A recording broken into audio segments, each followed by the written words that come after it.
শরীর বন্ধ করার জন্য এই দোয়াটি পড়ে নিজের শরীরে ফুঁক দিবেন। দিন রাত 24 ঘন্টা আপনি নিরাপদ থাকতে পারবেন। মানুষ শয়তান, জিন শয়তান, খবিশ শয়তান, নাফ শয়তান, ইবলিশ শয়তান, সমস্ত শয়তানের হাত থেকে আপনি সম্পূর্ণ নিরাপদ এবং হেফাজতে থাকতে পারবেন ইনশাআল্লাহ। অনেক মানুষ আছে শরীর বন্ধ করার জন্য বিভিন্ন কবিরাজের কাছে যায়, বিভিন্ন ভণ্ডদের কাছে গিয়ে টাকা পয়সা খোয়া তারা কোনোভাবে কোনো উপকার পায় না। আবার আপনি কিন্তু নিজেই আপনার নিজের বাড়িকে বন্ধ করে রাখতে পারবেন। এটার জন্য আপনার কবিরাজের কাছে যাওয়ার দরকার নেই। আল্লাহ রাসূল সাল্লাল্লাহু আলাইহি সাল্লাম বলেন, যেই ঘরে সূরাতুল বাকারা তেলাওয়াত করা হয় ওই ঘরে কখনো কোনো দুষ্ট জিন, দুষ্ট আত্মা, দুষ্ট কেউ আপনাকে ক্ষতি করতে পারবে না। এরপরে আপনি আয়াতুল কুরসি পাঠ করবেন। আয়াতুল কুরসি যে ঘরে পাঠ করা হয়, আয়াতুল কুরসি পাঠ করে যে ঘরে দরজা বন্ধ করা হয়, আউযু বিল্লাহি মিনাশ শাইতানির রাজিম বলে যে ঘরে দরজা বন্ধ করা হয়, ওই ঘর অটোমেটিক বন্ধ হয়ে যায়।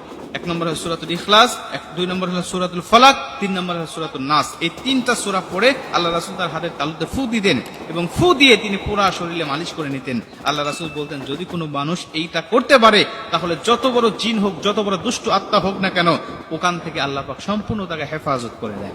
এজন্য কোনো কবিরাজের কাছে যাওয়ার দরকার নেই। আপনার নিজেই কিন্তু এই সমস্ত বিষয়গুলো আপনি নিজেই নিজের রুকিয়া করতে পারবেন। আল্লাহ আমাদেরকে কোরআন হাদিস অনুযায়ী আমল করার তৌফিক দান করুন।